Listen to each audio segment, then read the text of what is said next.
welcome to another episode of Theater Makers Interviews. I am Tyler McMahon, and this week my guests are Stacy Louise and Mark Jancosek. How are you both? We're well. We're good. How about you? Thank you for pretty well. Good. So we will start at the beginning. What was your first theatrical experience? You want to start? Okay. Mine was when I was in grade school. I went to a very small country grade school, and we didn't have a theater. We didn't have a stage. We didn't have anything like that. But I was the kid who in the, when you had your like Christmas sing thing with the chorus and the spring one, I was the one who decided we needed sets and we needed to make it like a show. So like the Christmas one, I'm like, okay, well, we're going to have all the different grades come. So let's do it like we're outside of store buildings, and we had snow and we had people walking with packages, and I made like snow windows. I made like store windows with plastic wrap. It was really bad, but it was just like I felt it wasn't enough to just stand up and sing, so I wanted to like make more to it. So that's like the first thing I think I remember doing. I know that theater was always big in my family's home. I was always around that with, my mom believed in theater and the arts and stuff, but she worked a lot. So we didn't get to go see things. So it was really through school that's where I started. I grew up at the Marion Theater Guild in Whiting, Indiana. My mom was a choreographer there when I was very little. And I used to just go to all the shows and watch her in rehearsal, and I would just run up and down the aisles. And I was known as Bunny's kid because her nickname was Bunny. And the first onstage experience I had is I played Randolph and Bye Bye Birdie in 3rd grade, and was on stage till the 8th grade, and then I went into the pit and stayed there ever since. All right. And what was it that made you fall in love with theater? You go.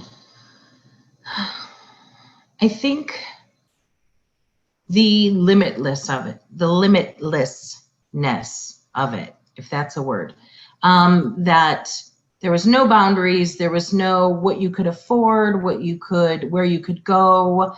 Was it real? Was it fantasy? It was, that was a really cool thing. And then later on in my life, I think the part I really love the most about theater is the making of it, even more than the performing of it. And I liked the combination of so many different elements in theater. You can take music and it's a world unto itself. You can take dance and it's a world unto itself. You could take art and set design. And then theater is the one discipline that brings it all together.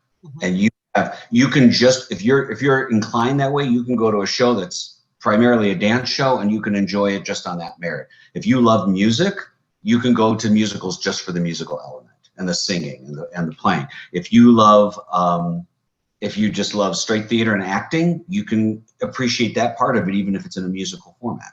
Right. So it combines all those disciplines. And so it has, to me, just this, it's a very additive thing. It just grows and grows in its strength because of that. Yeah, I once had a director tell me that theater was the one thing that sort of encompassed all disciplines, not just art, but it encompasses everything else. There's really not anything else that can bring in, because you need legal stuff, you need construction stuff, you need that it's the one thing that really pulls all of them together. So thank you for saying that. I like it. Stacy, what was your very first directing job? My very first. I think it was, I did an Easter church production for a friend, because I'm so religious. But it was like a children's production for Easter. That was the first time, I think, unless maybe Man of LaMancha was before that. It might have been before that, or they might have been pretty close to each other. Okay. Mark, what was your first vocal directing job? My first vocal directing job was actually 8th grade, which was also the first official show score I played, we did Goodman Charlie Brown as an 8th grade play when I was in 8th grade, but they had me pound parts, they had me teach vocal parts, and they had me accompanying the show. I was Schroeder, but I played on stage accompanying the show. So it was the first time I ever played a real full Broadway score kind of thing. Okay. And for both of you, what was the thing that scared you the most about going into those jobs the first time? For me, I was really young, and I wanted to make sure, because most of my cast was older than me and seasoned performers, and I wanted to make sure I didn't look like I didn't know what I was doing. That was my first time of like trying to be super prepared, because I didn't want anybody to question me and to like take over the reins. You know, I wanted them to trust that I was ready and that I had a plan.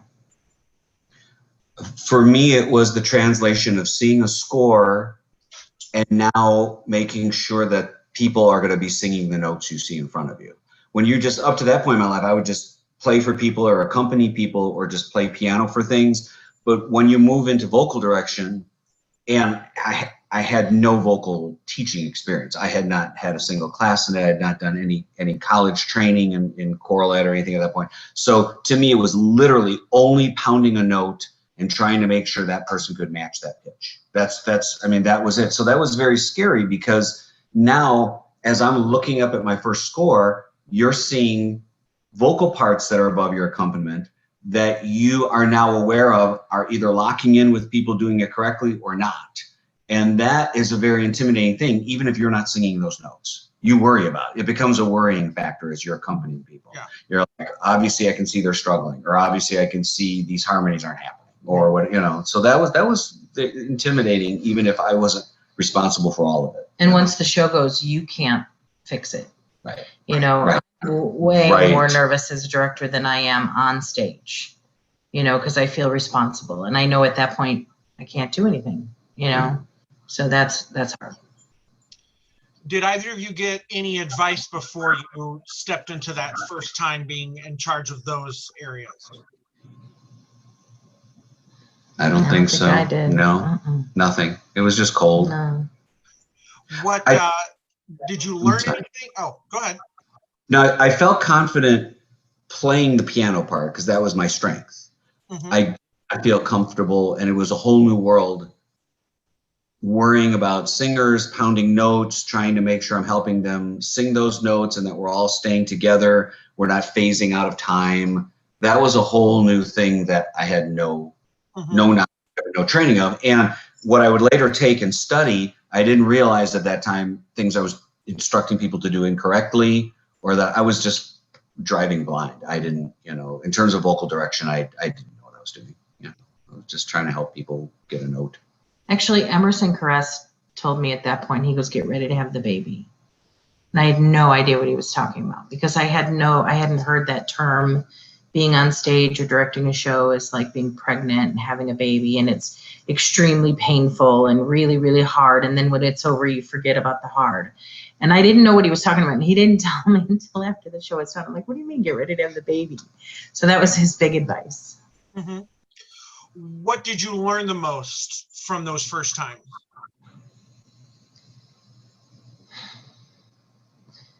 I learned to listen to my actors. I learned very early on, it doesn't really matter what your vision is before the fact. You have to be fluid in what grows. You have to be fluid in people who come out for the show. Maybe it's not who you expected, or the types or the numbers. So you have to adapt your vision to make it real for the people who are participating. Because if you stay, you know, this is how I wanted it to be and this is how it's going to be, and it turns out the people you have aren't those people, then it's going to seem really untrue. Right. And it taught me that my role as an accompanist it's this, I'm kind of dittoing what Stacy said, but it's not a fixed, locked thing, that we are now always in a duet or a quartet or a huge ensemble. With everything I'm playing has to adapt to what everyone else can bring to the table. So there may be certain voices that are just going, you can't always rewrite a score, but you can help them and you can try to adapt and you can move into a tempo a little differently, or you could wait an extra beat because they need a deeper breath there, or, you know, and that is so paramount to what my job is. It is not just to say, not keeping up, this is how we're doing it, got to get on the train. Sometimes you have to do that, but not always. Sometimes you are always in a dialogue with the people you are accompanying. It's not just voices on one side of the room, accompaniment on the other. It's a complete constant dance, you know.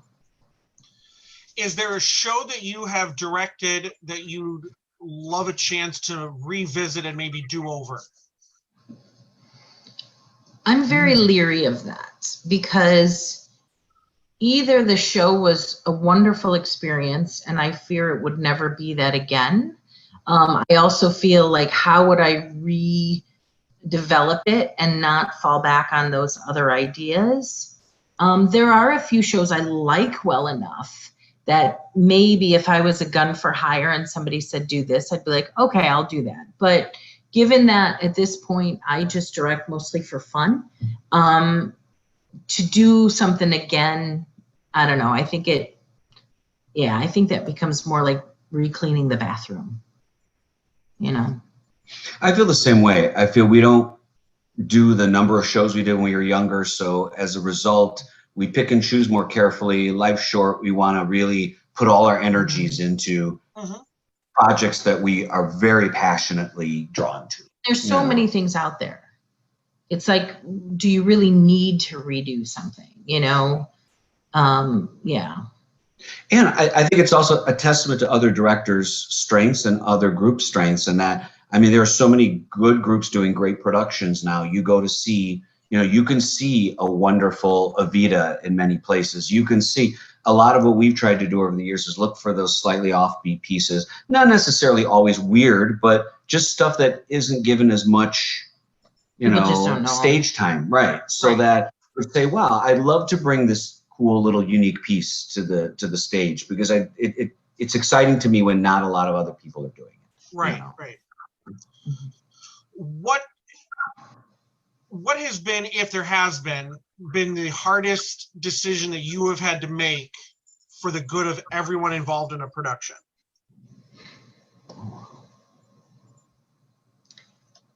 That's a good question. I did a production of a show that one of the characters in the show was not bad on stage. They did a good job on stage.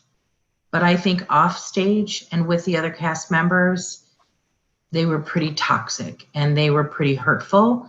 And that was very difficult for me. And it even got to the point that we were in Tech Week and that person decided not to show up. And it was very close of saying, do I need to replace this person? And in my mind, I kind of wanted to. But I put that decision in the hands of my cast. I said to them, I said, this is the truth. This is what's happening. This person says they, quote, need a break. I don't think you need a break during Tech Week. That's just not okay. Right. And I remember kind of pulling the cast together and saying, I'm going to let you guys decide this, because at this point, this is your show. So that was probably the hardest thing I ever had to do. But I don't know, maybe I backed out by letting them make the decision, but I think it was right letting them make the decision. It was what they needed for their comfort level and their thing. So. Right. The hardest thing I've ever had to do, and I've had to do it many times actually, is there are times when you make a certain investment in a show in terms of time commitment, in terms of your technical work on that show, and then you realize at some point, oftentimes by Tech Week, that work just has to be scrapped. This usually for me involves rewriting orchestra parts. It usually involves scrapping a whole bunch of keyboard parts that have been programmed and having to completely do a different role. That happened in a production I did of Ragtime, where I was enlisted to that production to do keyboard 3 and 4 parts, meaning I'd be playing flute parts and string parts, and then when it came down to Tech Week, it was very obvious that there wasn't going to be someone on the main piano part, the ragtime piano part. Right. And realized, and I asked, I said, do you want me to play? And the music director said, I wasn't music directing that production. And she said, yeah. So it's a difficult move when you've spent a lot of time programming all these parts in sequence for how they, and then you're like, we are not going to use any of that. This is what the production needs at this moment. They just, you got to have the piano part in ragtime. So, that's one example. In other shows, it's doing a lot of these smaller licensed shows. The materials you get for your pit are really just very, sometimes there's little sketches. They don't even have a good bass part. And so you are ending up doing a lot of rewriting and a lot of, just making it work kind of thing so that there's enough accompaniment in the show. Stuff like that. What do you look for when you are watching people audition for you? Love that question. Pick up your feet. I am looking for two things. Well, three things. I'm looking for someone who has the respect to walk in that room like this is important. And I say pick up your feet because nothing bothers me more than somebody who comes in the room in their flip-flops and they like just drag across the room and they're just way too casual. I don't care if I've known you 100 years. This is an audition. This is a job interview. That tells me you respect this piece and the other people there. That's number one, or that's one of them. Preparation is another thing for me. You don't have to know it perfectly. Don't get me wrong. Flub a note, mess up a line, screw up something. That's not what I'm looking for. But don't come for an audition that you've known about for a long time, especially in this day and age when you can download any song you want to download and say, I just really don't know anything from the show. And I don't know what style I should sing or what do you think I should sing? That drives me insane. It doesn't have to be polished. I want to see energy, enthusiasm, engagement. That's more important. But be familiar with what you're coming to do. I think that's basic. For vocal auditions for me, I would absolutely echo everything Stacy said about perfection in text, lyrics, notes. I will run you some scales. I will run some exercises. I will ask you to sing excerpts of things. If the piece you picked is very short in range, I'll check the ranges. I'll listen to your projection. But I am interested in someone putting whatever they've got out there. And putting it out there, I don't mean blasting or singing as loud as they can or hitting some highest note. I mean supporting their tone, breathing well, articulating well, and just giving me a good snapshot of where they are at that moment and what their capabilities are. And no single little error for me would throw anyone's audition at all. If anything, that's not at all what I'm listening for. I'm looking for endurance sometimes. I'm looking for a person where, sometimes you can run someone's range and they have a beautiful range and then they'll just cash out halfway through a production. And you'll be like, wow, I'm thinking that far ahead. Am I looking at someone who has the experience, the endurance, breathes well, their technique looks like they would not hurt themselves? And all of those things are running through my mind so that when you make a really measured, educated decision, it's going to be something that benefits everybody, not just we have some star vocalist who's going to kind of anchor the show. And also I'm not looking for the person who comes in as like, this is the part I am and I know exactly what it's going to be on day one and this is where I am. Yes. I actually like those people that if we talk, flexible. I like that they kind of are like kind of think this, but I might go this. And I like people who are willing to like play with that. And that's happened in many shows. There's been many shows where people are like, I don't see myself as that. I don't see it. And I watch Stacy say, trust me. Right. I have a vision for this show. Please trust that you have easily this is in your wheelhouse and you will do a beautiful job in this role. Yeah. And I've never seen her make a mistake with that. It's great. Do you think a person can come in and audition and be too polished and perfect that you wonder, like you're saying, they're never going to change? Right. Sure. Yeah. Sure. If they seem rigid, if they seem like this is what I see and this is the only see, I guess if what they see is exactly what you see and it works with the people who are also auditioning, maybe that's okay. But yeah, I'm not looking for a Vegas show review. And because it's so much, I hate the word, it's about the process, but it's so much about what you kind of develop with your team of actors. Yeah. So I do think that's it. And I do worry about that actor who, even beyond the audition, who's like, I'm where I'm going to be, and that's it. You know, and it's not like I don't want people to set and get their stuff down. And very much, I believe you owe consistency to your other actors when it's time to be on stage. Nothing drives me crazier than someone thinks it's fun to screw around once you open.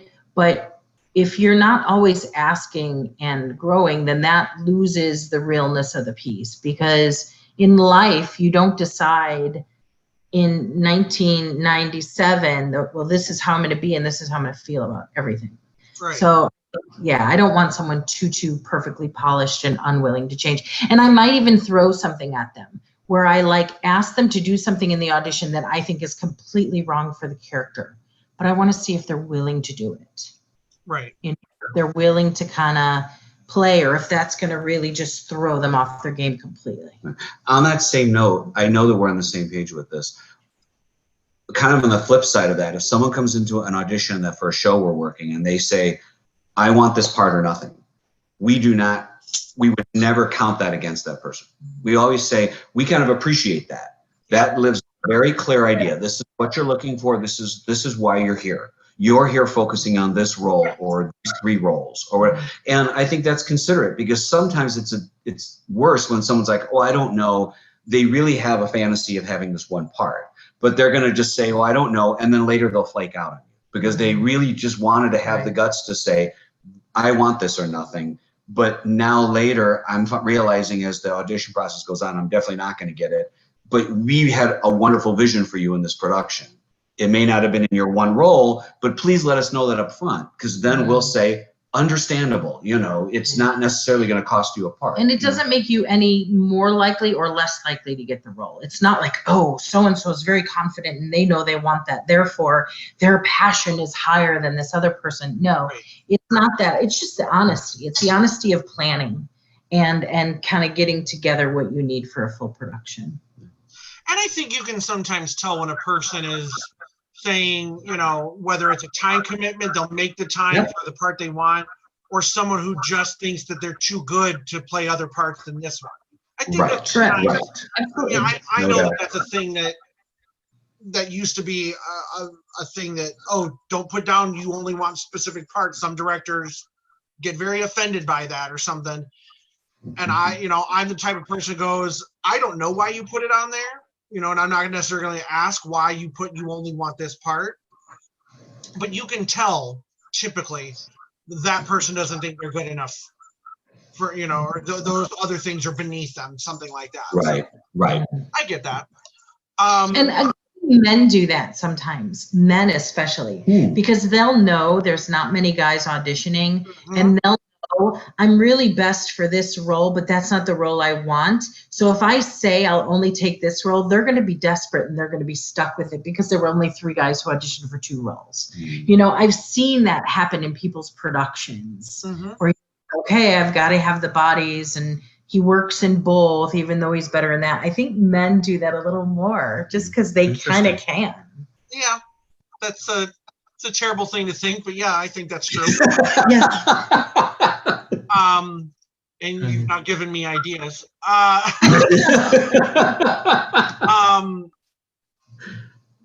So here's which do you prefer? A great singer that's okay at acting, or a great actor that's pretty good at singing? Can I go first on this? Go for it. Okay, I can answer that directly. This is a qualified answer. That depends on the piece. Okay. There are definitely shows. For example, 1776 is a show that I think of as a straight play with music. Yeah. It is so much a chamber play that there's 45 minutes between songs sometimes in that piece. Yeah. And there's pieces that kind of go into that, even if they're technically musicals. There are people, if the character requires it, there are people who could probably barely hold good pitch, but they will bring so much character to the role. They will give their heart to that song. That song will not be diminished because they sing it in a character voice that is limited with great vocal technique and quality. Okay. Flip side of that, you're trying to cast Sweeney Todd or Les Mis.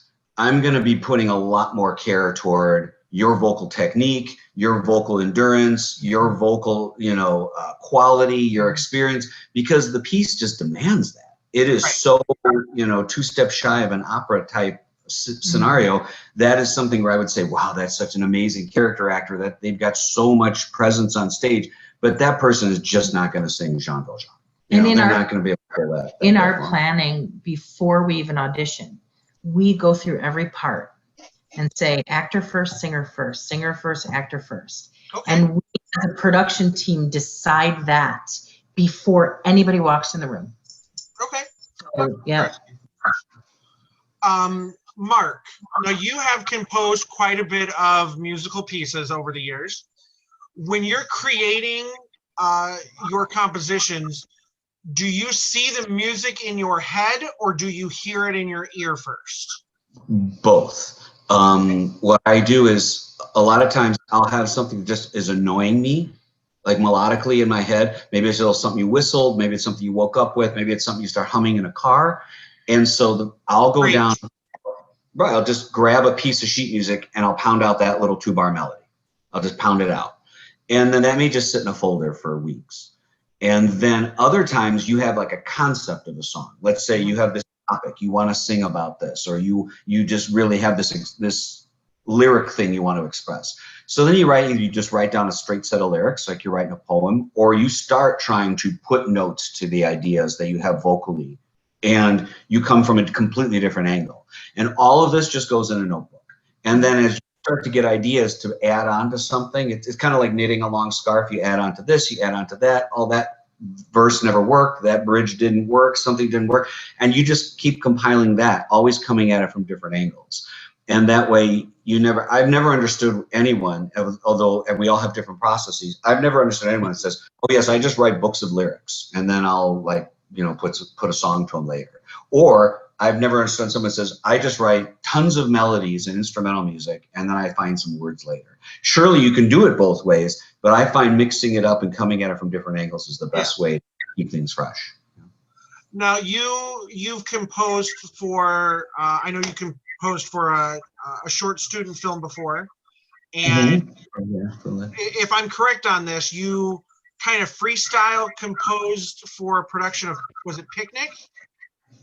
Yes, that was just improv. Yeah, I didn't write anything So down. what, in those cases where you're having to compose based on what you see on the film or what's happening on the stage, is that a case where as you're watching it, you kind of see it come to your mind?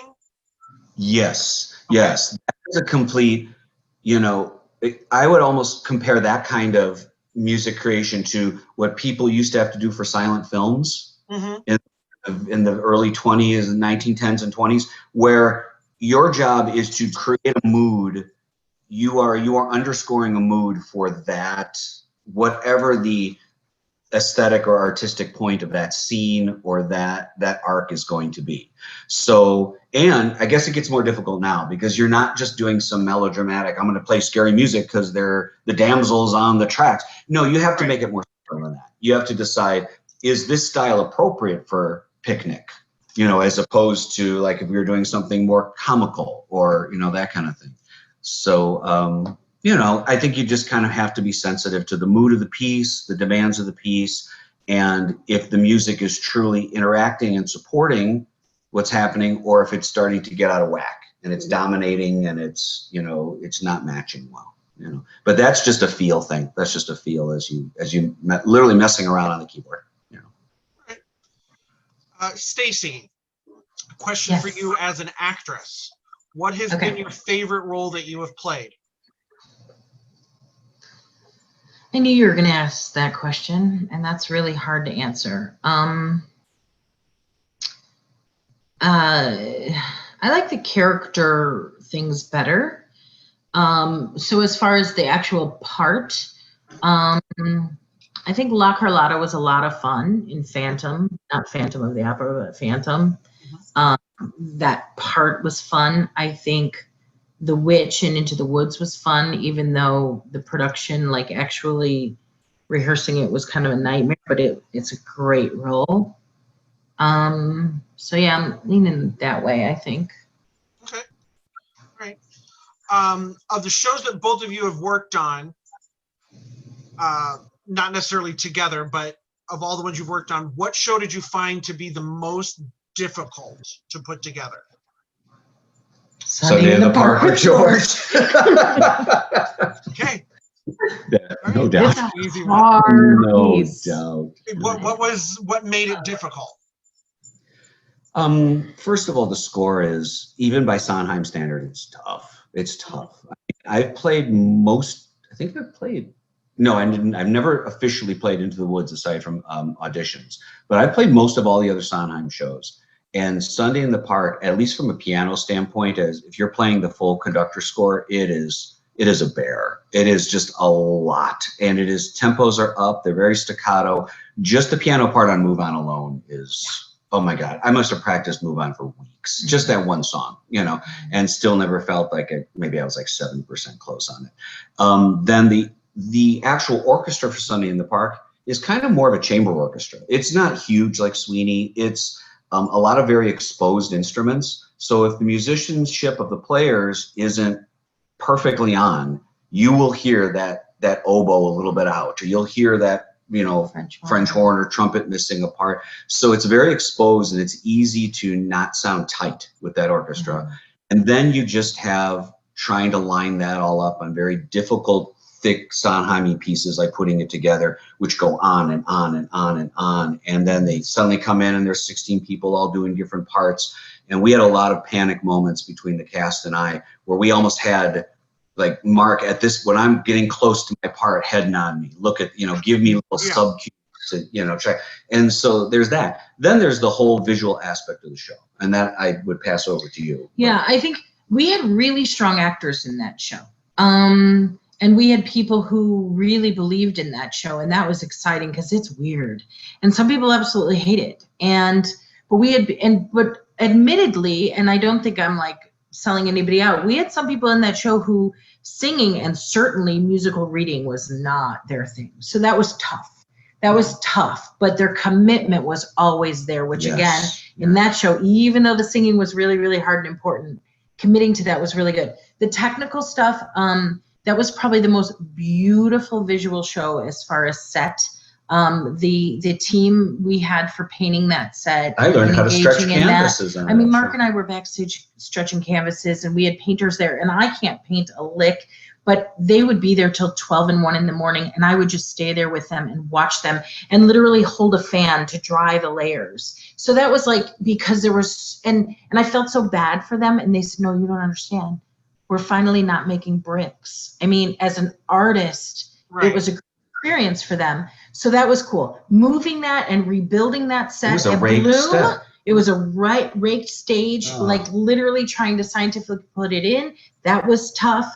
As I look back on that show, I'm happy with the emotion I had actors do, but when I watch it, I will admit I think I failed because everything was so intimate and that was important.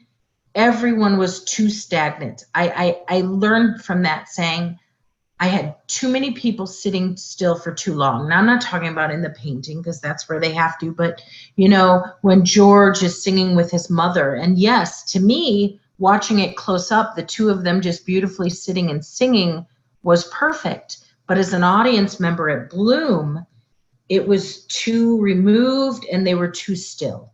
And so that was things that trying to balance that, that was tough. That was tough. Yeah. What show did you guys have the most fun putting together? Great American Trailer Park. Okay. That show was so much fun, and it shouldn't have been, because that cast, we did not have many people audition. We cast everybody who showed up. We cast just about everybody who showed up, and it was like the perfect people, but everyone had horrific conflicts. I had someone who was gone for literally a month and a half. I had someone else who was gone for 3 weeks. I had someone else, everyone was gone. And the joke was that my assistant director at that time, she filled in on every part because I said, I need someone on stage. And that became kind of a game.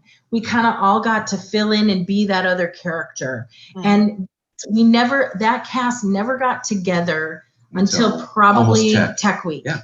Wow. All be there. But it was so much fun, and they loved each other so much. And I think the piece was fun, and I think the set was fun, and that was just, I love that little piece of fluff. I love it. Yeah. Ditto. Which show did you find the most rewarding to put together? Pippin. Jeez Louise. No, Pippin. As you know, Mark and I have done nothing separately from each other. No, yeah, Pippin. Yeah. Okay. For me, seeing those actors grow, they worked so hard. And again, that was a case of there were people in there who were not dancers, and they were expected to dance. They worked so hard, and they came early and stayed late and literally slept there. And it was just, yeah, I was happy. Everybody was all in. Again, not a show that ended up perfect. There were things in it that were not perfect, but I agree. Very proud of that. What are your biggest pet peeves about actors?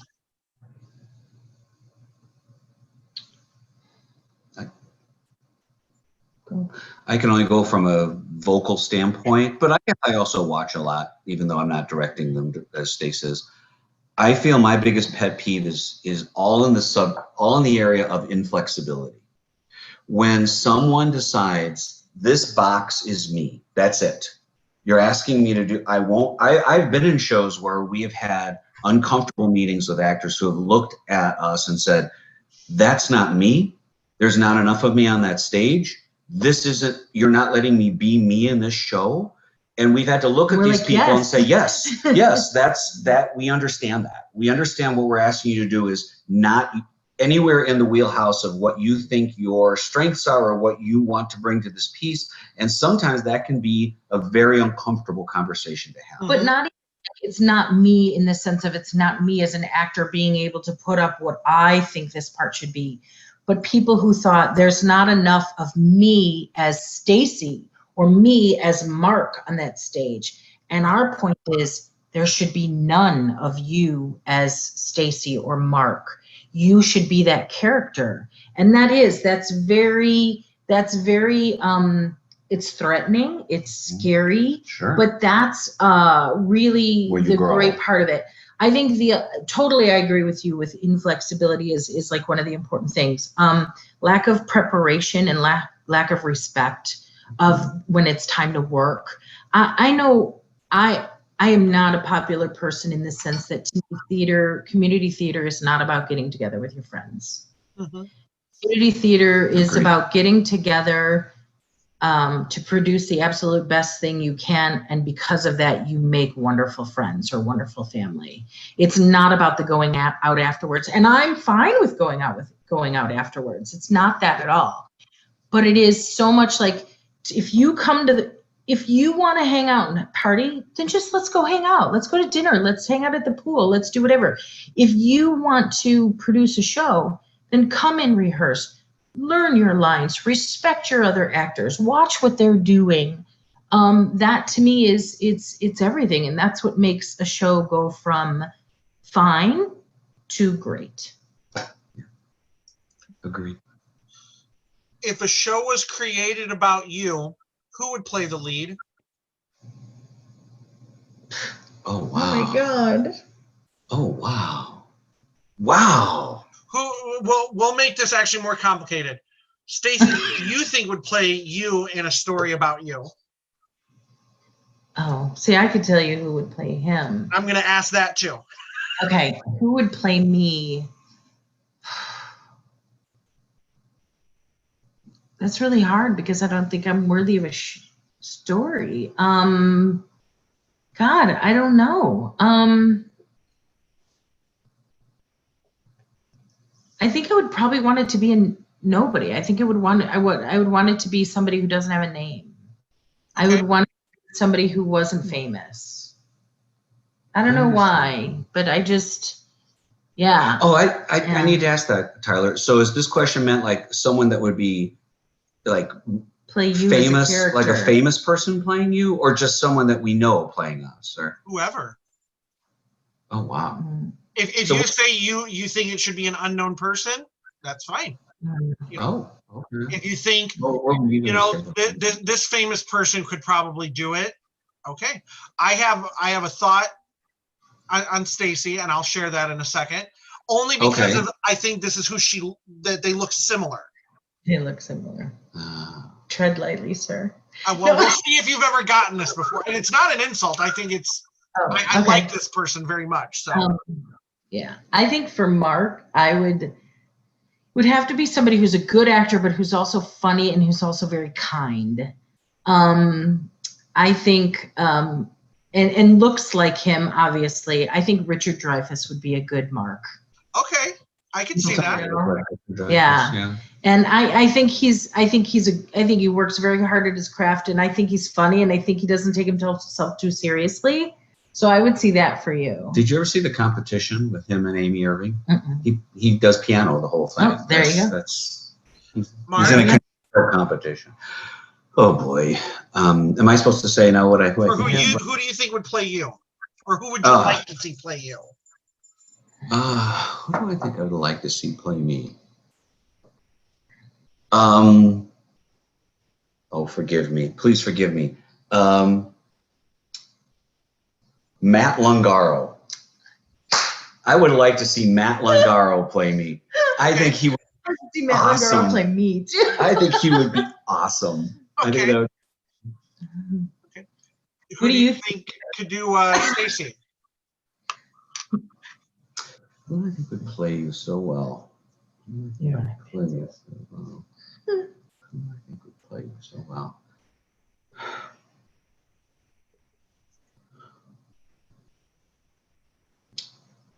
Why are you shaking your head? Oh, I don't know. I don't know. That's hard. I don't know. I agree. I wouldn't want to be anybody famous. I wouldn't want to be anybody famous. Somebody with moxie. Yes. Yeah. Oh yes. Well, my thought for Mark is, you'd have to be able to figure out how to bring back somebody from the dead. Because I think, because I actually enjoy the dramatic things that he does, I think somebody like Robin Williams would be really good. Oh, I love Robin. Funny. He would probably figure out how to play the piano on the same level, and I think would also have the more dramatic things to do. Stacy, I'm going to say a name, and you're going to go, I don't know who the hell that is. Mindy Cohn. The name actually sounds familiar. I'm going to look it up after this. She played Natalie on The Facts of Life. Oh, okay. She now does voice work for like Velma and Scooby-Doo and a lot of TV movies and whatnot. So she's known, but not necessarily super famous. Sure. But I think I like her. She's very funny.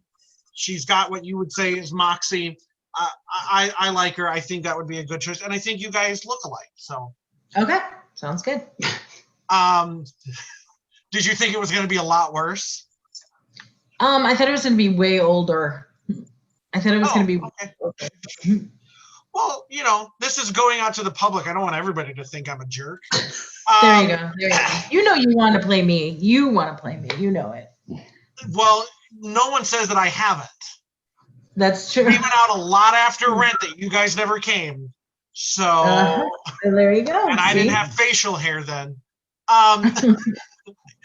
Do either of you have any pre-performance rituals? Yes. I never look at a script ever, ever, ever. That would drive me insane. I cannot go to the bathroom any closer than 2 hours before a show because I have a reoccurring dream of missing an entrance and the audience kind of coming into the bathroom and laughing at me, and their faces are distorted like through a peephole of a door. So I have a fear of bathrooms before a show or at intermission. Absolutely not. Can't do it. Okay. I like to rest and relax before I go to the dressing rooms. And I'm not a person who likes a lot of music or a lot of jumping. I like more quiet time, I think. Okay. And I just do scales. It's boring, but it helps my hands relax and be able to play. So I just do scales. If you had a magic wand to end all of this with the pandemic, what show would you like to start rehearsals on? Oh, that's a great question. Mark is always ready to do shows before me, I would think. Like, he gets the itch quicker than I do. I take a little longer to heal. But I think it would be something small and intimate. I think it would be something not right now. Like, if I had to produce a show right now, it would not be something that was really heavy or dramatic. I think it would have to be something more uplifting and fun. I think people need that right now. But beyond that initial, you know, we're playing around with the idea of like Violet and stuff like that, kind of, you know, character driven, not real big. But yeah, something like that a little later. It would be great if there was another really fun, funny show like a trailer park right now. There is. There's a Christmas version. And it's It. terrible. Yeah, Is it? Okay. Yeah, it's, I should never say anybody's worst. It doesn't hold up to the first one, and it would, that's another one of those that the first one was such a great experience. Right. They're kind of working it a little bit. Yeah, they're working it a little hard for me. Yeah. For me, it would actually be the one I keep alluding to, which we put in for a few seasons ago. Is a little known piece called Triassic Park. And it is it's the summary of it is basically the story of Jurassic Park told from the point of view of the dinosaurs. Yep, I've heard of it. Yeah, the music, Blue it's very off color and stuff, but I love it, and it is fun, and the music is great. I mean, the music is very just pop rock to the front, and it is just fun. But there are some very meaningful, beautiful ideas that kind of are very spiritual and go beyond religion and kind of deal with the situation of, you know, if you're a, shall we say, a creationism versus a, you know, evolution person, it kind of helps you like deal with all of that in some kind of cosmic context that's very universal and very beautiful, that doesn't pick one over the other. Should we Gender say? acceptance. Right. It's wonderful about gender fluidity. It's just a beautiful, beautiful piece. And yet it's done in such a fun pop rock kind of context. It doesn't really hit you over the head with heavy stuff, but yet you leave thinking about all the concepts in the show, and it's a wonderful show. I hope someday. A beautiful piece. It's a raunchy little piece. It's raunchy in places, but it's fun. Oh, it's great. No one would be like beautiful. Yeah, I would. The company that licenses that has a show that I feel like would be up your guys' alley, and it's called The Barty Bunch. And it is the Brady Bunch versus the Partridge Family. That sounds fun. It's all their songs from the show. Right. But it's all, the whole story is aspects of various Shakespeare pieces. Oh, that's great. That's a great concept. So it's all them fighting each other, but you know, you've got Greg who's in love with I can't remember Susan Day's character's name. So it's like the Romeo and Juliet thing, and that, and it's just, but it's got, you know, I Think I Love You and Sunshine Day and all that stuff. Sure. So it's the songs people know with a completely outlandish story. That's great. That sounds great. Do you have a dream show that you'd love to work on?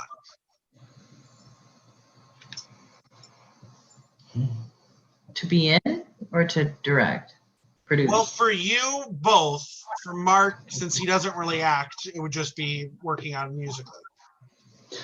For me, that was easy because it was Sunday in the Park. That was my dream show. I always wanted to one time get to do that production, primarily because I was always insecure that most theater groups don't do that piece.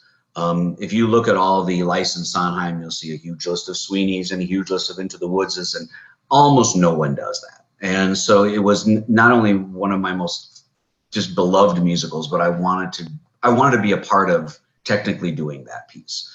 And so that happened. And so after that, I don't know if there's like a number two. A lot of my top faves that I've always wanted to do, we've been able to do. I mean, I always wanted to do Pippin. I always wanted to do 1776.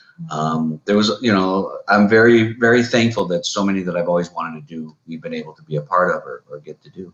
So I'm a little lost for words. I don't have like a big number. Not what two. I thought you were going to say, because you told me one time about a show that you really, really wanted to work on, which was Candide. Yeah. Well, okay. There's if we're gonna go there. So you're working on that one by yourself, apparently. Right. Yes. Now, if we're gonna go there, see, I reserve like Dream Show. That takes Dream Show to like a whole level of. I try to. It's one of those things where like you push it out because you realize everything you need, technically, forces wise, support wise, production wise, to make this happen would be gargantuan. So that would be a tie. It'd be Candide and Porgy and Bess. Oh, okay.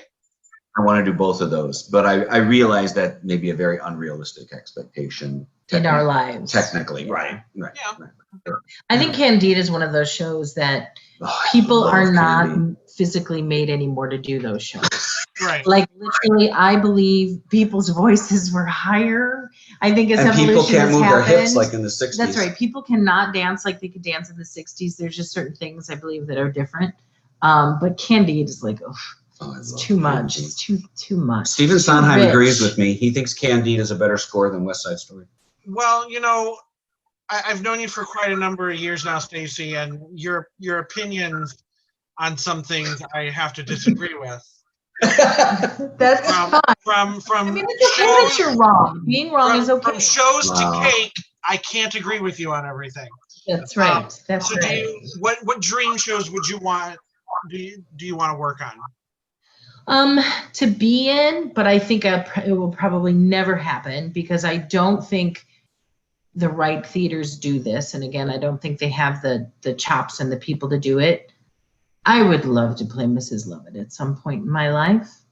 It's something I've always wanted to play, but I would want it to be a really great production. That's a show I was in twice, and I was in the ensemble twice, and it was very different experiences both times. And then I've seen it other times where I'm like, oh, you shouldn't have done that. And so I would be very choosy of what production I wanted to do that in. So I don't know if that'll ever happen. And I don't really like being on stage that much anymore. I get too scared. And I don't think I do it that well. So as far as directing, I would agree with Mark. I've done a lot of faves that I've wanted to do already. But any show I do, I guess it's not a particular show, but each time I do a show, I want there to be one new aspect in it that is hard. That is something that I'm a little afraid of. You know, be it, okay, this technical thing is really hard. Oh, this music is really hard. Oh, this subject matter is really touchy. Oh, this set design concept is, I think that's my new thing, is wanting to have something that's a challenge in some aspect more than a particular show. So it could be a show I know nothing about, but if it's something that I'm a little scared of, it's kind of intriguing. Okay. In your opinion, what makes a good play or a musical? A good play or a musical. It doesn't have to be heavy. It could be very funny and very fluffy. It has to be something that all of the pieces fit well, and it doesn't look like any one part was ignored. So if you look at a Trailer Park, for example, you know, that was the fluffiest little thing with the silliest little dialogue, but the songs were very smart and the wink winks were done well, in my opinion. So that's a great show. Then on the other aspect of it, Fun Home, based on a true story of someone, the creative idea of those 3 versions of self and the different ages and stuff, and the music so supported it. And I like those shows that you may have seen it 3 times or read it 3 times or heard it 3 times, and not until the 4th or 5th do you go, oh my gosh, the reason that musical line goes up here is because of this, or the reason that that word is spoke is because of this deeper thing. And I value writers and people who do that. Yes. You know, even like Mormon. I mean, Mhm. there's such smart stuff in there. And the way they did it, it makes perfect sense to me. And that's why a show goes from just being something that's bawdy and to so many offensive or whatever to something that's very smart. And that's to me what makes a good Player musical. I think I would agree with everything you said. I think that the better written and designed and composed and organized it is, the best chance that piece has to being a true classic that's going to stand the test of time. And no matter how many times you do it, it's going to resonate with people. I mean, there are pieces that are written so well and just hit all those points you said, Stace. I would put it up there. And it doesn't have to be someone's favorite show. It doesn't have to be someone's dream show or their fantasy show. I'm sorry, I played Fiddler 8 times in my life, 8 or 9 times, maybe 9 times. That show will always stand well. That show, I've seen fairly clumsy productions of Fiddler that still touch an audience, that still reach. That's still, you could say, wow, if you're still not touched when Hava, you know, is walking away. I mean, there are so many moments where you're like, this is so well written, it resonates with people. I felt that way about Mormon as well. I feel like 100 years from now, doing Mormon will still need to be told to people. That the message of that show and what that show has to say will still need to be heard by human beings and need to be taken into their hearts. And the fact that they pulled it off with, you know, the silliness and the irreverence and the fun and, you know, sometimes. But that's why it was accepted, because it was done well. Here's what I want to say. I think audiences across the board are far smarter than people think they are when they're doing something on the stage. And I don't like shows that come off as desperate. Come off like, you're not seeing me, you're not noticing me, I'm doing something louder, I'm doing something faster, I'm doing something sexier, trust your audience that, you know, if you're projecting it through, if you're bringing the best you can to that role, that it will touch people, it will speak to people, you will bring the piece to people so that they walk out and saying, you may not get the most thunderous applause at that moment, but 2 days later, someone's going to post something and say, I didn't realize all that piece had to say, or I didn't realize how important that role was, or I did. And I think that when pieces do that, you have achieved like everything you could hope to in theater, you know. And there's shows that we've stage managed, or not stage managed, just worked crew. And I feel the same amount of reverence for a show as if it was something I music directed. You know, I just want to be a part of bringing this piece to people. It's not, you know, I'll be fourth rock on the left and just, you know, play a little second keyboard. I don't care. I just really love being a part of the process and, you know, bringing elevation of this to other people. Is there a novel or a movie that you love that you wish someone would adapt into a stage show?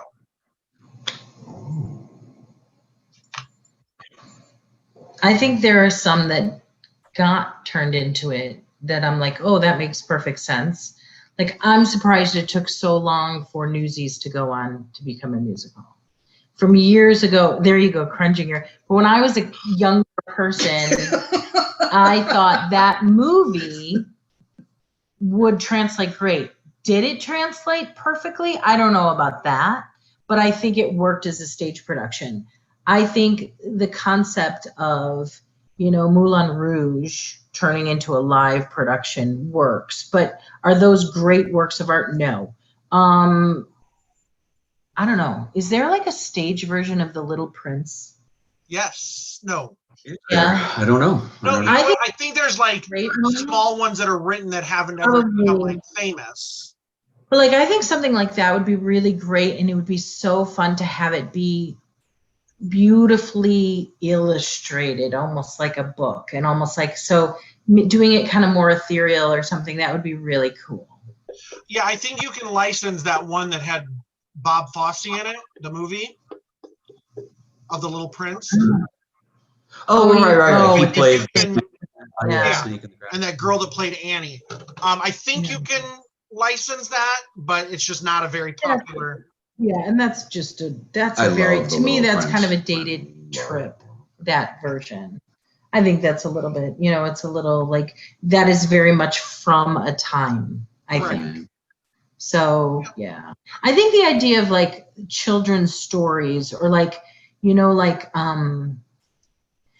fleshing out like Sheldon's a Giving Tree or something would be really kind of a cool thing. And I'm not really much about children's theater. It's not that, but I think there's something of the prose style of that is kind of cool. I'd love to see a musical made of the trials and tribulations of Oscar Wilde. I think that would be awesome. Not always based on his plays. Like we have A Man of No Importance and stuff. I'm talking about his story. I'm talking about his trials. I think that piece would be very pertinent today. And I think it would speak volumes in terms of, you know, not just gender acceptance and all. I mean, just in terms of how artists can get lost in themselves and how, you know, it could be a great show about narcissism. I don't know. I just think it would be great. There is a play version. Oh, okay. The people that wrote Laramie Project, the first play they wrote were sure. called Gross Indecency. Right. And it's all about the trials that he went through. Oh, wow. Okay, great. Yeah. So find that play, get to writing the songs. Mm-hmm. Got it. There's a tap number in there, but I can't tell you where. There should be. So Have there been any big onstage flubs over the years that you look back on now and just can't help but laugh at? Whether it be you as an actress, Stacy, or a show you directed in, or whatever.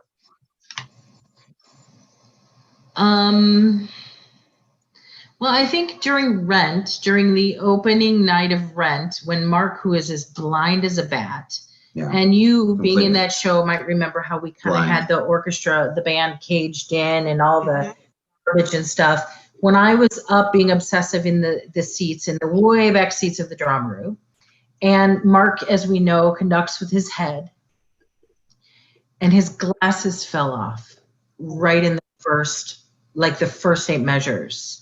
And I saw panic in his face. And I remember crawling. They went under the platform. They went under the platform. Yeah. So I went crawling off the side of the highest seats of the drama room because I didn't want to walk in front of anybody. And then I crawled under the seats, through the lobby, through the back of the theater, and then went under his platform and then kind of like took his glasses and sort of leaned him up. I thought that was pretty frightening. Although he knew the damn score so well, he probably would have been absolutely fine. So there was that one. And then one that was completely unaware that ever happened. Oh my God. Oh yes. Terrifying. Yes. And he unaware that happened. And then the other one, this never got funny, but it was probably the most like biggest oops I've ever been a part of on stage, when we did Annie at the studio. And this was in the days when the drama group would hang a spotlight from one of the ceiling rafters with a C-clamp. And they also had like, you know, they also had like chain on it too. But for some reason, the chain was not on it. And the C-clamp came undone. And it was in the first number of the show. And the light fell on an audience member. Oh my God. And all the little orphans are up on the balcony sleeping. And I was Miss Hannigan, so I had to like get them off stage. And an ambulance came just to make, I mean, she was fine. The lady was fine, but it was like, terrifying. And then we continued the show. I mean, that was rough. It was like, okay, how do we get going here? You know, it was, that was awkward. That was not fun. That was probably one of the biggest ones. Wow. I did a production of Fiddler where during the bottle dance, the bottle rolled off the edge of the stage, fell into the pit, and fell on top of my keyboard. That happened. And you heard it coming. You were playing the boom, boom, boom, boom, boom, and you knew it was coming. There was nothing that was going to happen. I didn't know where it was in terms of my keyboard because it was a deep pit, and I didn't know if I could grab something and it just fell right and smashed into the keyboard. I was in a production in LaMancha once where an actor went through. We put like lattice work over the pit to hide the pit, and he went through it and fell into the pit. And then I had the instance in high school where in swing choir, I, dumb decision, was in charge of walking on and off the blind girl who was in swing choir, who I will admit I didn't believe belonged in swing choir. I was not a very sympathetic person at that point. I just thought, so like if there was a real dance number, we would take her off and you had to move quickly. And literally I was escorting her off and she fell off of the stage into the pit. And it was probably a 6-foot drop. And she was fine, but she was mad at me and she like went off, which I get it. It was not it was not intentional, but that was a bad one too. Yeah. Yeah. I call it kind of a showgirls Gina Gershon moment, you know, on the stairs. It was all part of the master plan. Right. It was all part of my, no. So then you could be the blind girl.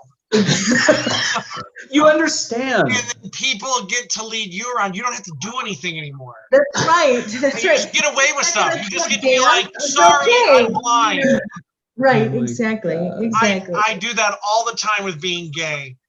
I do stuff and I'm just like, I'm gay, and they're just like, oh, we understand.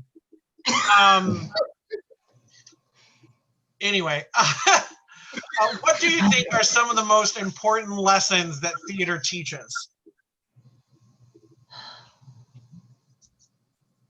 I think people learn so much about themselves, be it from getting over their own fears and anxieties to if they see something in a character they're playing or the people around them. I am never prouder than a person who years later, especially if they were a younger actor, comes back to me and is like, I remember that experience I had. And I remember that it kind of molded me, not because of me, but maybe because of the other actors around them. So I think that's so incredibly powerful, because theater, on one hand, it requires you to be extremely organized and extremely confident and extremely prepared. But right on the same accord, on the other hand, you have to completely strip yourself of everything. So they're the two dichotomies of self, you know, I'm aware and I'm confident, versus I have to pull everything away and become the most, what's the word I want? The most vulnerable, all at the same time. I think if that isn't therapy, if that isn't like a great way to discover self, I don't know what is. Yeah. I think of it, particularly in the time we're in right now, I think of theater as being the most essential activity artistically, where it is almost the most democratizing one, in that you need every single person related to that production to make something happen. You know, and I've played in bands, or I've accompanied choirs, or I've done other productions, but theater, you have all these disparate people, whether it's the cast on the stage, the crew behind the stage, the lighting, the tech people, the costumes, and every single person has to come together as this collective to make this happen. And in a time of COVID, where we're all worried about, like, when will we all be together again, or when will we all be able to have this experience again, you realize that for you know, theateraholics like us who have done it for all our lives and done it for so many years, you realize, wow, I never realized how much I took that for granted. I never realized how much just goofing around with someone, or when they walk in the door, or smiling people, or even struggling with people, even people that you're not seeing eye to eye, or the role isn't coming together, or they're never going to get that harmony, whatever. You just feel like, you know, I have a very low boredom threshold with myself. You know, I love writing songs, I love playing, but I feel like when I'm a part of a bigger collective, when I'm part of everyone coming to that space to make something artistically happen, that's when it's so much bigger than everyone involved. And nothing but theater gives you that experience that way. I think even like team sports, yes, you have to rely on each other and stuff, but theater, it's like there are things that other people do that are so out of your wheelhouse, and so you could never do that. You could never create those lighting effects, or you could never, you know, do that kind of makeup or those kind of costumes. And when you see it all on people coming together, everyone bringing their best to the front, it is an awe-inspiring experience. And it reminds you how connected we all are, how we should be, how we should all be sharing the talent, the strength, the force of what we're doing. And theater is such an important tool for that. I think unfortunately in culture, everyone is finding out, where do I fit in? When am I heard? When do I see? And I think the best theater is when everyone surrenders all that. They surrender all their emotional needs to be, I need this and I need that. And I just got to throw this in. We talked about a dream show or my fantasy show. I think the danger with a fantasy show or your dream show is that sometimes too much of your own ego is brought to it. And one of the humbling experiences is, wow, my fantasy, for example, of doing Sunday in the Park with George, well, it's completely shattered when you actually do it. When you actually have to work through those notes, learn those parts, play, you're like, wow, I associated with that piece and I always thought of that as my dream piece. But then doing it or bringing it to people is a completely different experience. And that's good. Because in a way it humbles you and it reminds you, no, my fantasy of playing those notes or singing those notes or being in that role, that really has to go away so we can do the best West Side Story or whatever production you're trying to do. And I think that theater kind of humbles even the most talented people that way. It reminds you, no, this isn't really your piece, no matter how much you fantasized about it. This is written by someone else for possibly a completely different reason. And you have to serve that piece, and you have to now just bring whatever you can, do the best job at it. And I think that challenges everyone that way. I think that's a good thing. Is there anything within the theater world that you wish you were better at? No. I wish I was a better actor. I'm in awe of actors. The thing that I feel I'm good at it as a director is to help people shed themselves and become a character. I am not good at it as an actress. And I know what I should do. And then when I see it back, I'm always disappointed. And I always feel like I am Stacy on that stage trying to be that other person. So I am very, I am envious of those people who really just engulf themselves so deeply and are such, I'm in awe of people like that. And I wish I was a harder ass music director. Me too. I wish I was a little meaner. Meaner is not the right word. I'm a person that I like being in a nurturing role. And I had, in my formative years, I had a lot of real SOB kind of piano teachers, just teachers in general. And it really turned me off of people that were kind of like rehearsal Nazis. You know, I didn't like the tone they set. I felt that intimidating people did not bring the best out in them. And I still will always err on the side of that, because I don't feel like that is always, but sometimes I realize my biggest weakness is that I am unfortunately an enabler for some of the laziest in the casts that I've been in. And I wish that I had a little more of, nope, we'll just keep waiting until you get it right. Nope, you'll never get that note. So we're all going to wait until Susie can get her alto part, or what, you know, because sometimes that is a little bit of what it takes to remind people that you just can't hide in the chord, or you can't pretend like your part isn't important, or you, mm-hmm. And I've never been comfortable. My whole rehearsal practice approach has never been comfortable calling people out, creating confrontation, making it a black or white, this is what you got to do, and I'll just sit here until you do it. And that is a very uncomfortable place for me to be in. But I realize that when I look back, I could say if I was a little more hard ass on some things, that might have been a little tighter, or that might have been a little cleaner, or that might have been a little, and so that is something that I worry about walking the fine line between, because that's not my personality. And I'm one of those people, like, we all want to make it good. I want to work with people who want to make it good, and it's not that we want to be a Nazi. It's not that. No. It's not that, because that's never creative, and that just shuts someone down. Right. But I do not believe the generation that we're in right now, I don't agree with that everybody's a star. I don't agree with everyone. I don't. I think, I don't care if this is a community theater production or your church production or the most expensive ticket on Broadway. You made a commitment, and you have a responsibility. And, when we look back at things, people kind of tease us, and they're like, wow, you made us do that scene so many times. Wow, you made us do that number so many times. Enough. We've got it. And then it's interesting to hear back when they're like, when they watch the tape and they're like, oh, you're right, we were out of tune. Or, oh, you're right, that didn't lock. It's not that we're doing it to be cruel. Right. It's that we're doing it because we know how much more moving it would be if it was perfect. And nothing's ever perfect. Right. No, but having people be willing to be like, okay, there's room to fix. Yeah. There's always room to fix. Yes. You know. First, I'd say quit casting Susie if she's not going to get her stuff. Right. Susie is a lazy piece of no. What if she's one of the 8 people who auditioned for your show? I know. That's hard. But I completely understand that idea, because I went into, when I started directing, thinking, you know, I wanted to be friends with my cast and I wanted everybody to have a good time. And then you get a few shows in and you realize that can work maybe once and then it's never going to work again.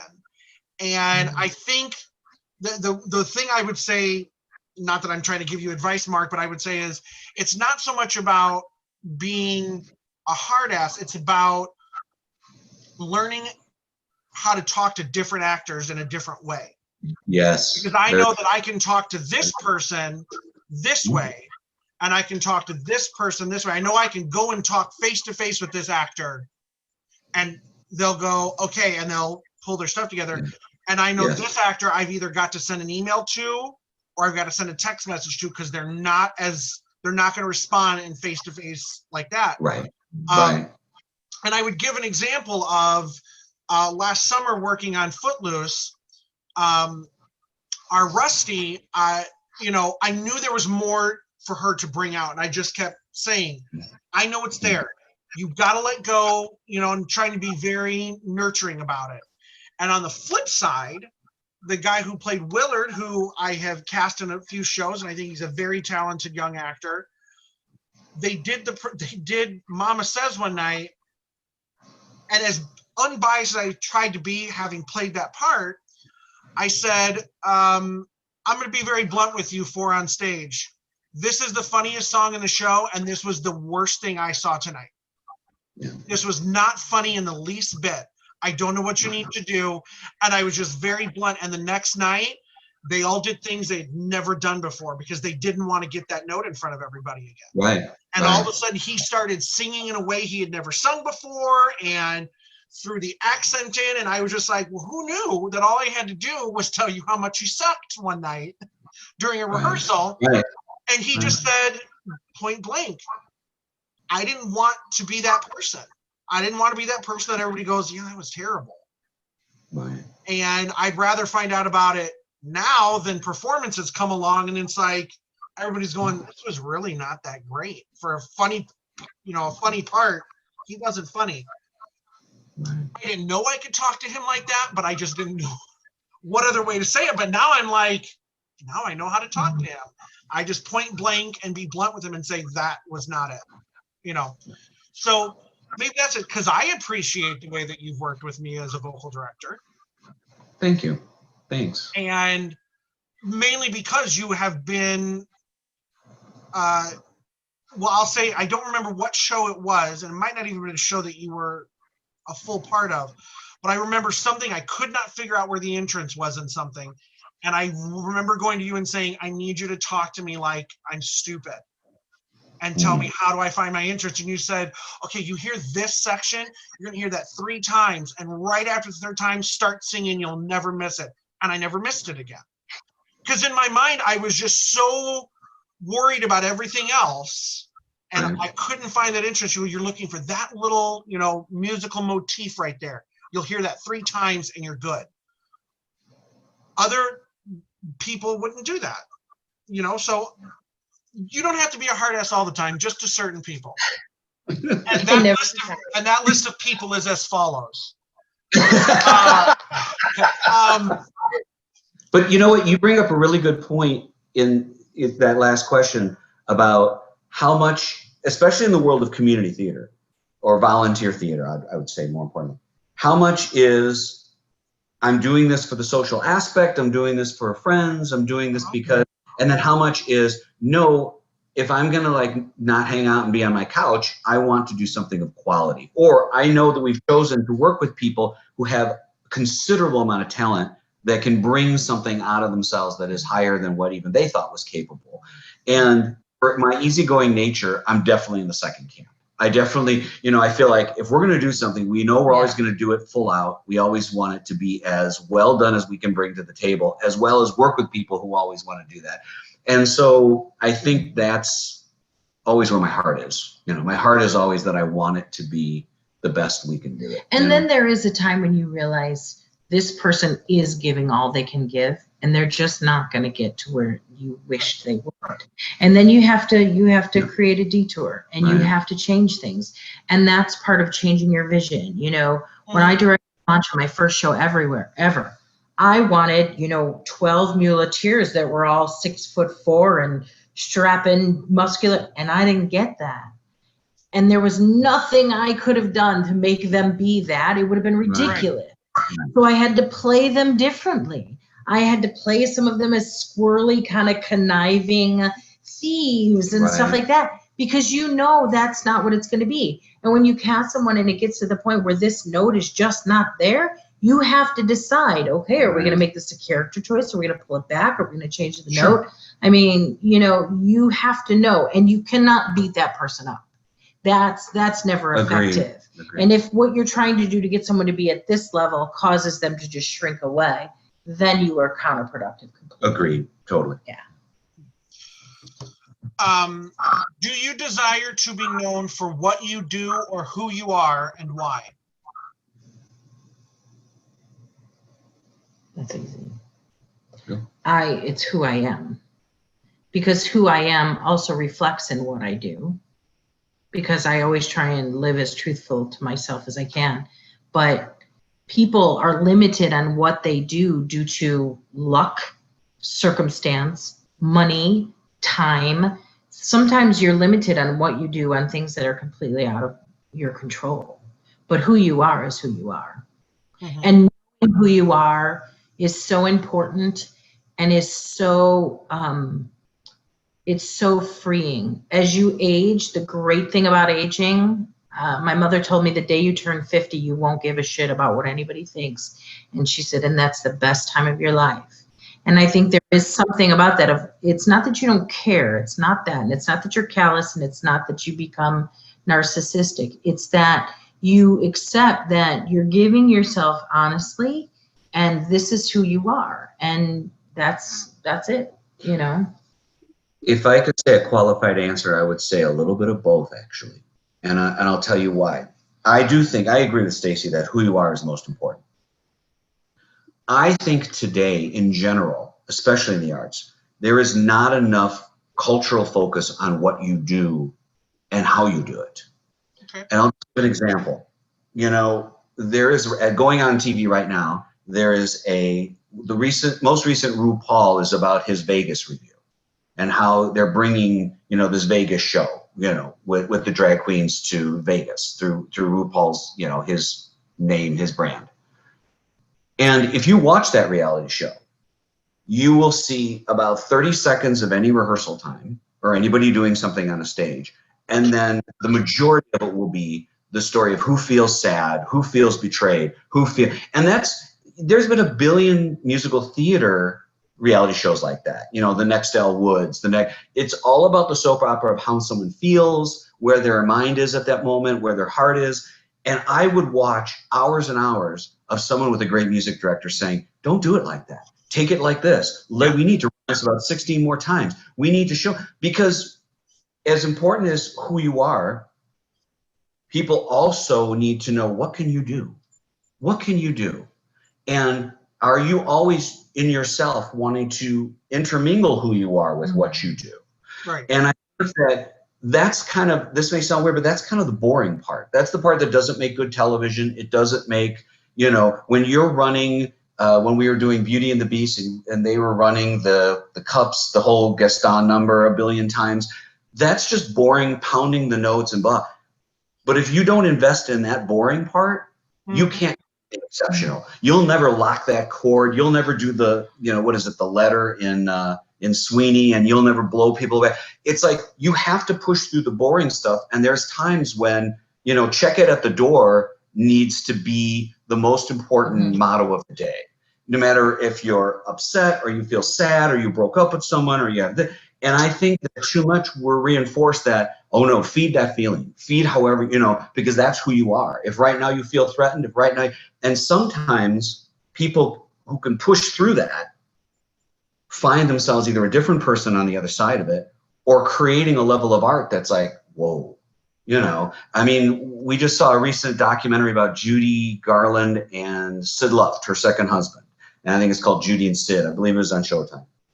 And there are moments in that are painful. I mean, there are moments watching Judy Garland on stage, you have to like look away. You're like, I can't believe someone would be this naked, this scarred, but it's kind of perverse. And I don't mean this in a sexual way. It's perverse because you got to say, that's kind of what draws us to it, isn't it? I mean, watching someone leave, this sounds horrible, blood and urine on the stage in that true way, not in a chewing the scenery way, but in a, I've given everything and beyond everything every second I'm on. That is kind of what makes people go, whoa. And I think that's completely intermingled with who that person is as well as what they do. And I don't know if I can separate that when I watch, Judy Garland performing in that documentary or whatever. They're very wedded together in a way I can't untangle it, Right.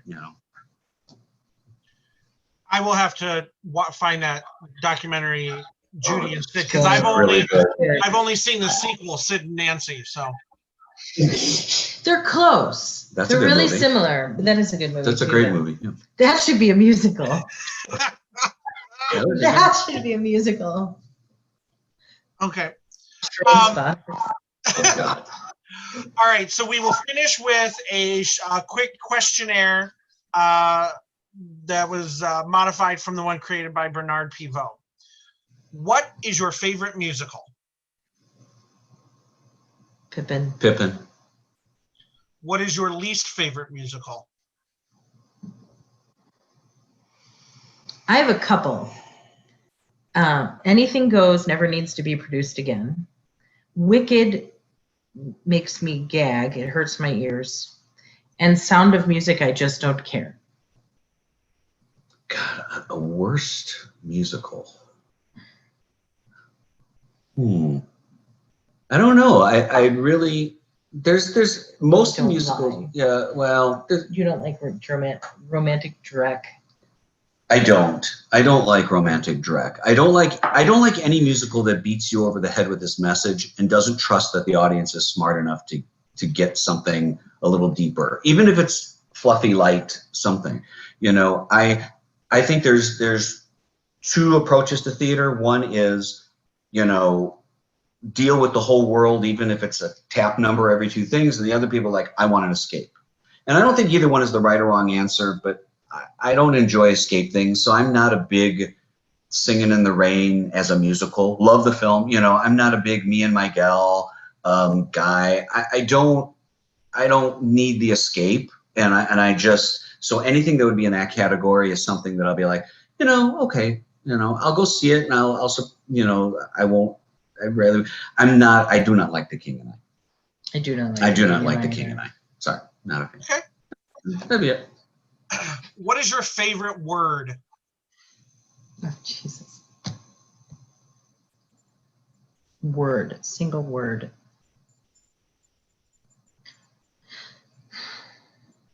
Solve. Ebullient. No, it's joyful. It's life. It's ebullient. It's, it's living it all as best you can. I'd like you to email me in a week, Stacy, and tell me how many times he's used that word. Actually, he uses it too frequently, frankly, and it's just not anymore. Right. Oh, it's not cool. No. It's not cool. What is your least favorite word? Can't. I hate the word can't. To me, can't doesn't mean you truly can't do. It means I've drawn the line.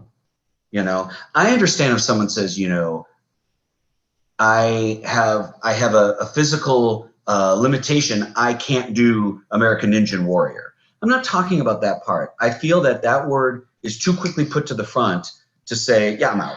I'm out. I don't want to be asked to go out of my little box or try anything different or do.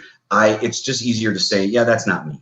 I can't. I mean, used in that way, that it's just not me. Not can't as in cannot, can't as in won't. Yes, exactly. Yeah. Exactly. I think it's, I don't know if it's either settle or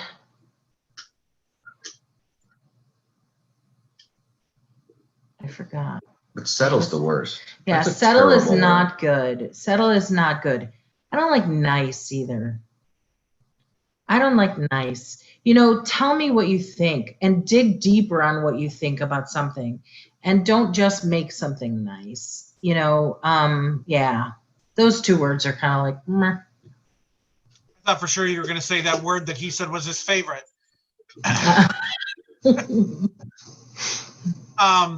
What sound or noise do you love?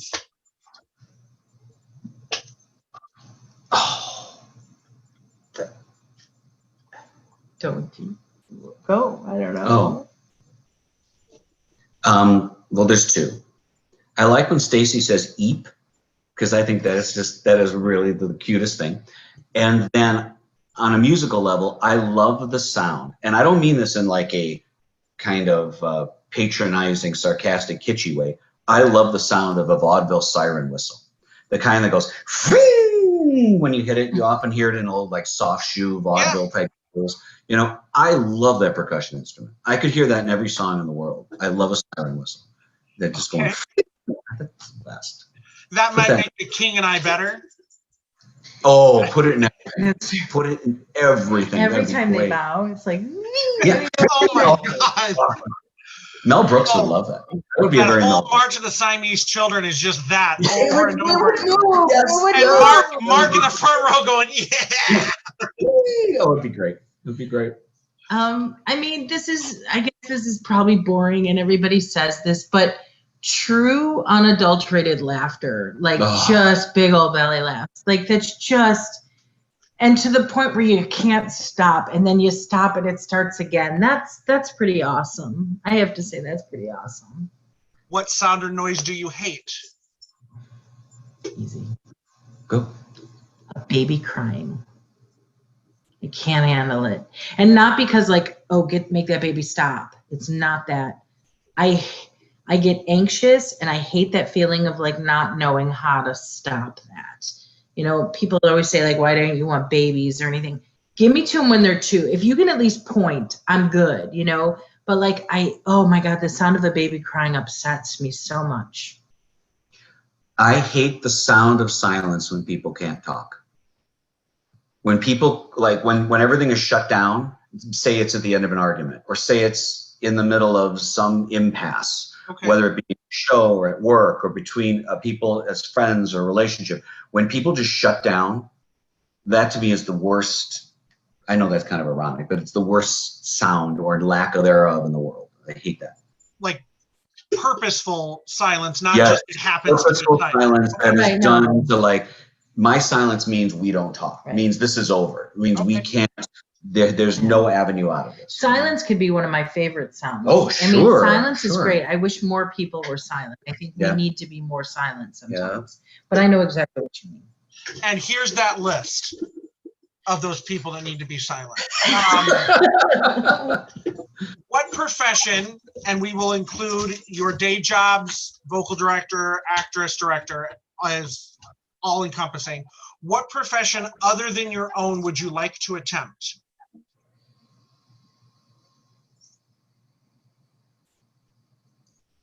I've always wanted to do interior design. I also think a really cool interactive food experience type place would be cool too. Those two things. It's always kind of like eked at me for years. What do you mean by that? The interactive experience. Okay, if I tell you this, this is officially patented, so no one can steal it. You know, they have pop-up restaurants. They pop up, it's at this place, at this.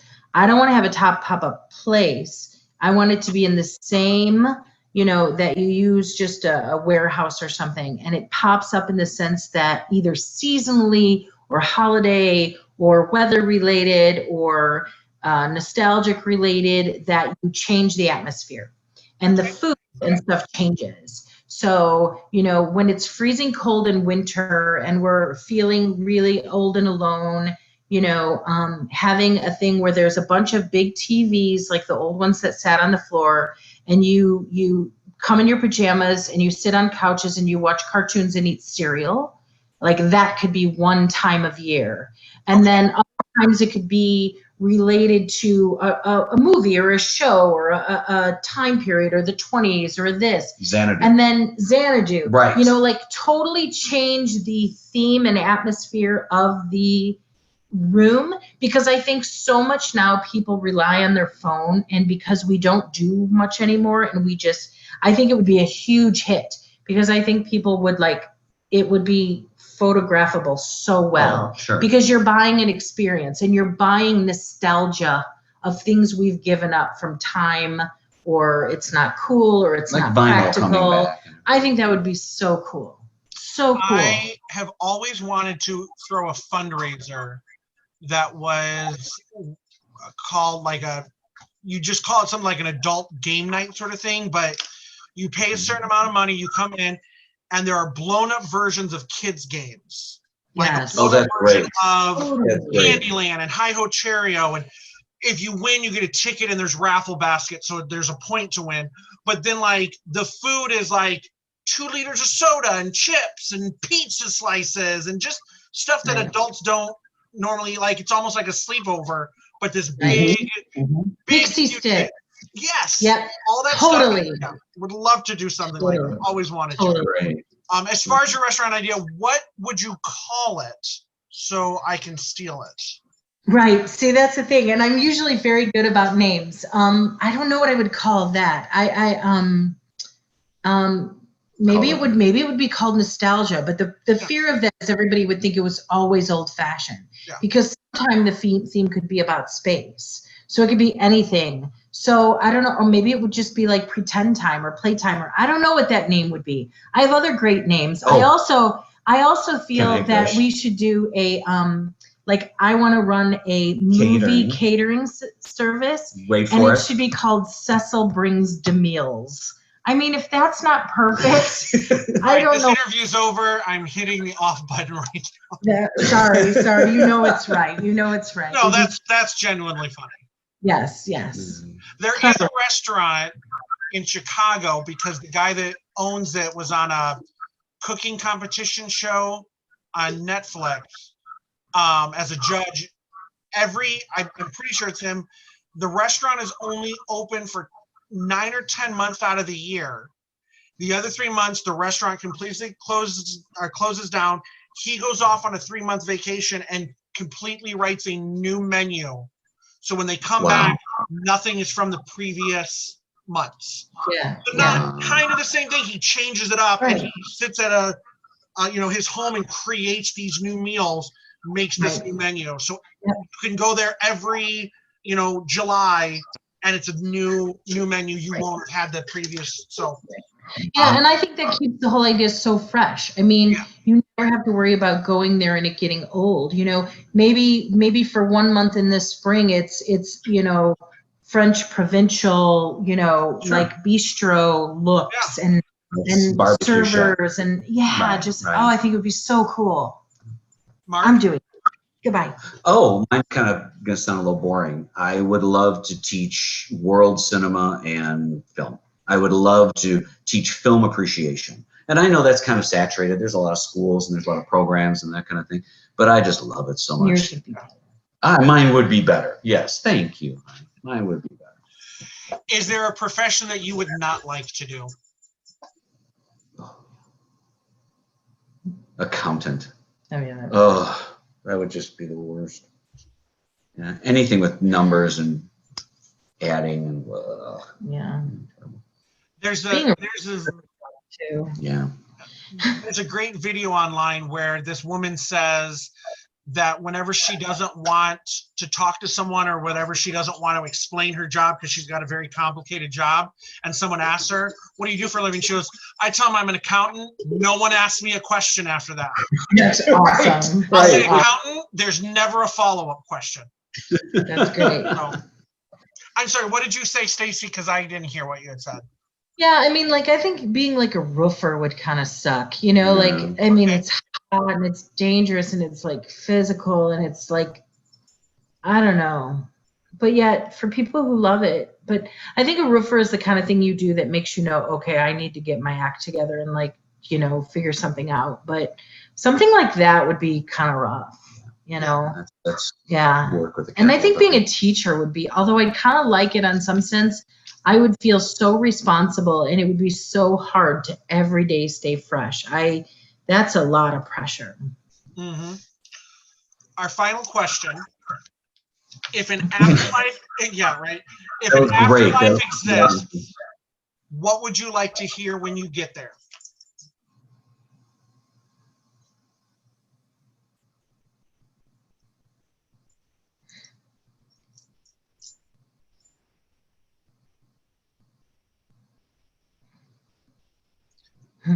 Slide was No.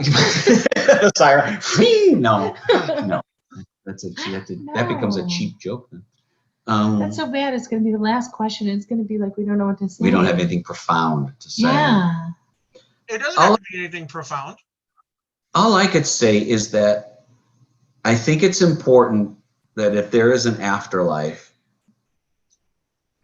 it completely tells you that everything that we fixated on, obsessed about, worried about, like lost our mind about while we were on Earth, that's all becomes meaningless now.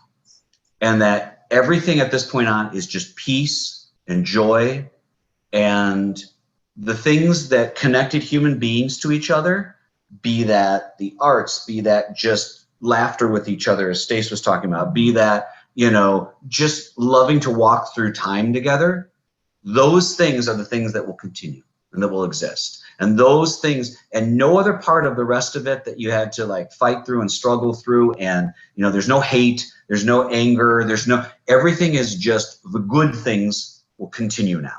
The good things of what you experienced before, they will only exponentially grow. They will never, like all the stuff that you started with, that stuff is useless here. And now it'll just be light and peace and joy. And that to me would be. I just slide sirens. And right. Yep. I wish it's not so much like what will it be like, but I wish I knew now so I could plan accordingly. I wish I knew if after I die, am I still me in an afterlife? Like, will I see people I know or won't I?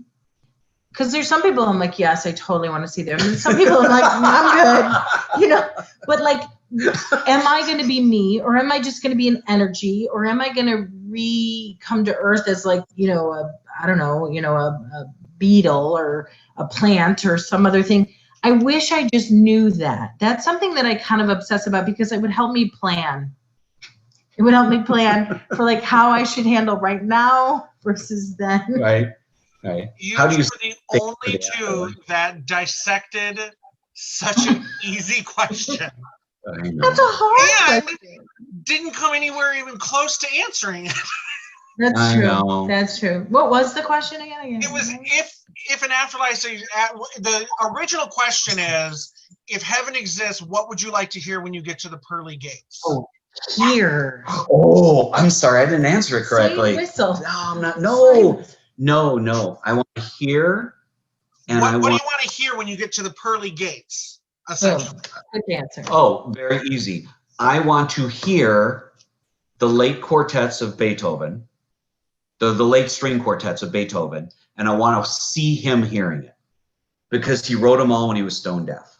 And it's the greatest music that has existed on the face of the planet Earth. And to watch that man being able to hear what he wrote at the very tail end of his life, which is the best stuff he ever did, that would be everything to me. That would be wonderful. That's what I want to hear and see. Do you think do you think if there's a heaven and he's up there, do you think that he's tired of his own music? Possibly. Do you think he ever goes, oh, they're using that again? Right. Tchaikovsky hated the Nutcracker, hated it. It was just, he wrote it for hire or something. And before we wrap everything up, I wanted to stress what you just said. People internalize the way they feel about something so much, their fantasy, their dream. They don't ever take into account, maybe the person who wrote that was like, nah, that song that everybody loves, I'm sick of that song, or whatever, maybe. And people don't realize that the experience of the person who created something may be 360 different from what the world loves about it, or and I always think that's kind of fascinating. It's like, I wrote that thing, everyone loves it, I hate it, whatever, it's kind of interesting. Do you have an answer? What do you want to hear?